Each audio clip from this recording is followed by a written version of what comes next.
नमस्कार दोस्तों, रेलवे छात्रों के लिए बड़ी खुशखबरी है और जो वैकेंसी 5696 थी उसको बढ़ा करके 18,799 कर दिया गया है। खान सर हमारे वीडियो में पहले भी बोलते थे कि वैकेंसी को बढ़ाया जाएगा। जिस तरह से पहले वैकेंसी दिया जाता था, कम दिया जाता था और दोबारा से बढ़ा दिया जाता था, हो सकता है इस बार भी बढ़ाया जाए, लेकिन काफी लोग इसको इग्नोर कर रहे थे।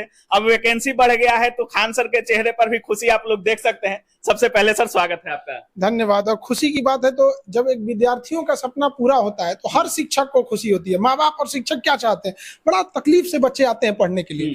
और जब ये 5500 वैकेंसी आई थी तो सारे बच्चे उदास हो गए थे और यही रीजन था कि बहुत कम फॉर्म भरा गया था वहां पर, और अब वो पछता रहे हैं जो नहीं भरे। बिल्कुल सर पिछले बार जब एएलपी की वैकेंसी आई थी लगभग 48 लाख लोगों ने अप्लाई किया था और इस बार 20 लाख भी कांटा पहुंच नहीं पाया है सर। और काफी छात्र अफसोस कर रहे हैं और उनका ये भी मानना है कि क्या दोबारा से भी ऑनलाइन अप्लाई के लिए दे सकता है क्या? अब इसका तो चांसेस कम लग रहा है कि दोबारा देगा, क्योंकि सारी प्रक्रियाएं पूरी हो चुके हैं यहाँ पे, और दोबारा कैसे उसको बढ़ाना पड़ेगा, तो वो तो मुश्किल चीज हो जाएगा।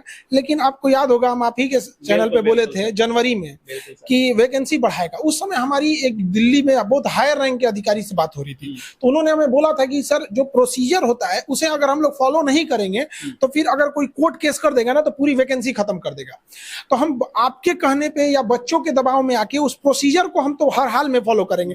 और उसमें उन्होंने कहा था कि मार्च अप्रैल आ जाएगा, तो उन्होंने कहा था कि हम लोग हार्डली कितना भी फास्ट कर देंगे तो अप्रैल आ जाएगा, और वो अप्रैल भी नहीं हुआ, जून हो गया यहाँ पे। और हम जब वो कहे भी थे, चैनल पे भी बोले थे, आप ही के चैनल पे कि वैकेंसी बढ़ाई जाएगी, तो बाद में बहुत सारे लोगों ने हमसे भी कहा था कि खान सर किससे पूछ के आप ये बात बोल दी। और तो बड़ा लोग ट्रोल भी कर रहे थे, हमको तो बहुत सारे लोग घेर लिए थे कि आप कैसे बोल दिए ये चीज की बढ़ जाएगी यहाँ पे।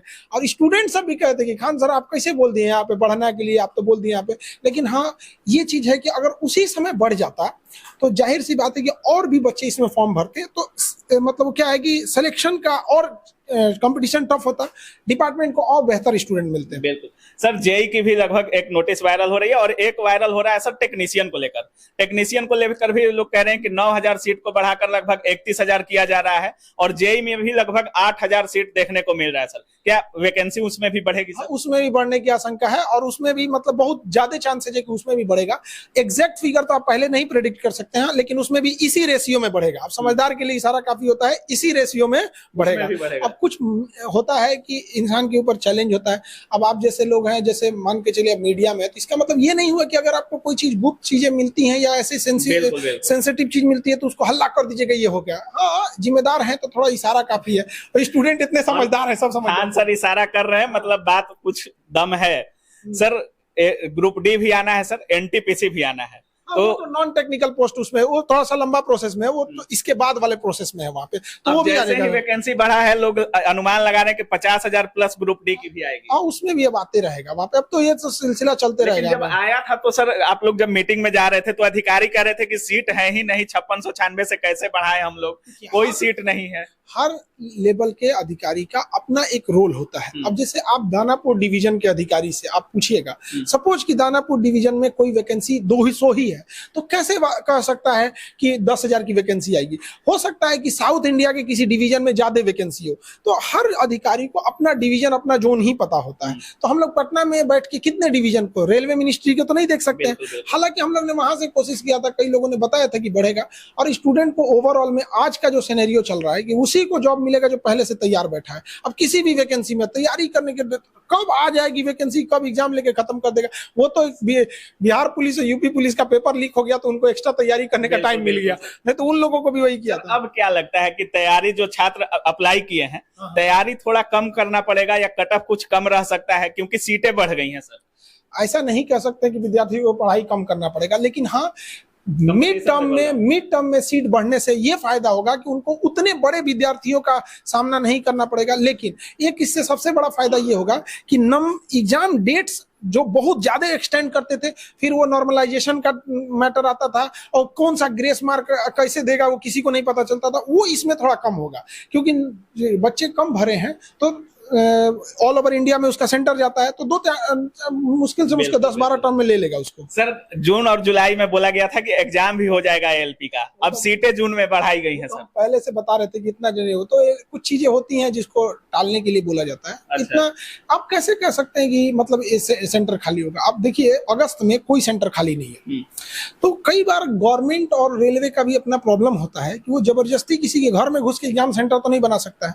तो जैसे जो एसएससी के प्री प्लान है, जहां उनकी पहले से टेंडर जा चुकी है, तो वो लोग सीट तो दे नहीं सकते हैं। अब मिलता कैसे? 2 दिन जुलाई में खाली है, 2 दिन अगस्त में, सितंबर में खाली है, तो इतना बड़ा गैप तो नहीं ना करेगा वहां पे। तो उसको लाइन से लंबा 30 दिन का क्लियर शॉट चाहिए। रेलवे की यही सबसे बड़ा प्रॉब्लम होता है, इतना लंबा स्लॉट नहीं मिलता है। सर 2 चीज आप हमारे चैनल पर बोले थे कि एक वैकेंसी बढ़ेगी और एक रिचार्ज के दाम पर रेलवे पढ़ाएंगे। अब छात्रों के लिए क्या कुछ होने वाला है खान सर की तरफ से? क्लास तो पहले से ही चल रहा है एकदम जेन्युइन फीस में, और हम सारे शिक्षकों से भी कहते हैं कि शिक्षक हैं, शिक्षक बनिए, व्यापारी मत बनिए। मुंह से बोलने का कितना पैसा लेते हैं? शिक्षक क्या होते हैं? मुंह से ना बोलते हैं लोग यहाँ पे। किसको का घरे से लग रहे हैं? एक डॉक्टर ऑपरेशन करता है तो उसको बहुत सारे इंस्ट्रूमेंट लगाने पड़ते हैं। अंदर किसी का हाथ टूट गया तो इसमें स्टील रॉड लगाएगा, उसका अपना कॉस्ट आ जाता है। किसी का हार्ट का ऑपरेशन करना, उसमें स्टंट लगना, वही लाखों का आ जाता है। एक शिक्षक को क्या लगता है? एक बार जो बेंच कुर्सी टेबल लगा दिए, उसके बाद मुंह से बोलना है ना।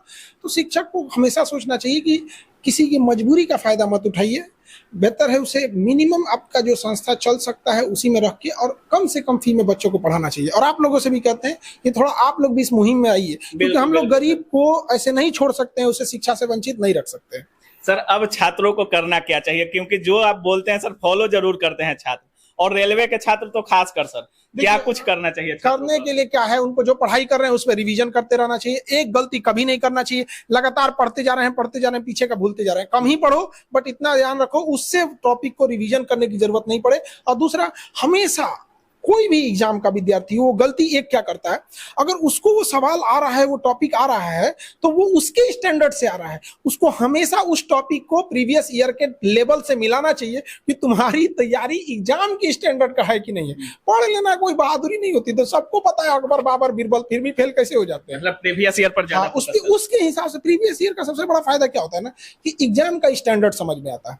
और कोचिंग में टेस्ट मारने से भी क्या होता है, एक रेगुलरिटी मेंटेन होती है, लेकिन वो स्टैंडर्ड एक कोचिंग का स्टैंडर्ड होता है। स्कोर बढ़ा नहीं पाते हैं छात्र सर। अगर 80 आ रहा है तो 85 करने में काफी दिक्कत हो जाता है। प्रीवियस ईयर क्वेश्चन में थोड़ा सा ज्यादा इसका दिक्कत नहीं होता है, लेकिन ये जो आप बोल रहे हैं ना कि अब जैसे हम कोचिंग है, हमारे पास कोई बच्चा आएगा, हम ठान लेंगे कि हम ऐसा क्वेश्चन सेट करेंगे, भले उसको एग्जाम से मतलब नहीं है, लेकिन इसको बनने नहीं देंगे। अच्छा। तो विद्यार्थियों के ऊपर एक मनोवैज्ञानिक दबाव बनाया जाता है कि हमारी संस्था का क्वेश्चन बहुत टफ है, और ये अभी ज्यादा हो, ये बहुत ज्यादा हो गया। व्यापारीकरण इतना ज्यादा हो गया है इस सब चीजों में कि बच्चों को ओरिजिनल गोल से भटकाया जा रहा है। तो क्वेश्चन रिलेवेंट होना चाहिए। अगर हम ये ठान ले कि 100 को क्वेश्चन सेट करें, हम क्या, कोई भी ठान ले, आप ही ठान लीजिए कि 100 क्वेश्चन ऐसा सेट करना है कि नहीं ये बने, तो ऐसा क्वेश्चन है अवेलेबल, ऐसा क्वेश्चन डालेंगे जो बनेगा ही नहीं। तो इसके शिकार बच्चे हो जाते हैं, फिर वो डिप्रेशन में चले जाते हैं, उनकी तैयारी थोड़ी वीक हो जाती है। सर जैसे आप बोल रहे हैं व्यापारीकरण किया जा रहा है, रेलवे ग्रुप डी तक का भी फी लगभग 20,000 15,000 मार्केट में लिया जाता है सर।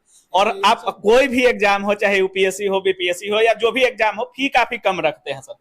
खुद को खान सर बनाए रखना कितना मुश्किल होता है। बड़ी टफ होता है यहाँ पे। अब सोचिए, जिनको अगर कोई चीजें 20-30 हजार की है, उसको अगर हम लोग 1000-2000 में लाएंगे तो ऑब्वियस बात है कि कोई ना कोई उंगली उठाएंगे ही यहाँ पे। तो उंगली उठाया जाता है, तो लोग यहाँ राम जी को ना छोड़े, सीता मैया को अग्नि परीक्षा में बैठा दिए, तो हम लोग को डेगची का मसाला है। लेकिन अल्टीमेटली गोल ये होना चाहिए कि एक गरीब विद्यार्थी को हम समाज के बेहतर जगह पे कैसे ले आ सके। चलिए बहुत बहुत धन्यवाद। धन्यवाद। तो बाकी हमारे साथ खान सर थे, और सर जिस तरह से कह रहे हैं, जितनी भी वैकेंसी रेलवे में आनी हो, चाहे एलपी हो, टेक्नीशियन हो, ग्रुप डी हो या एनटीपीसी हो, सब में सीटों की संख्या लगभग जैसे इस वैकेंसी में बढ़ी है, इसी के रेशियो में बढ़ेगा। बाकी आप क्या कुछ सोच रहे हैं इस पूरे वीडियो के बारे में, विराय कमेंट सेक्शन में जरूर रखिएगा। आप देख रहे थे काबिल न्यूज। जय हिंद।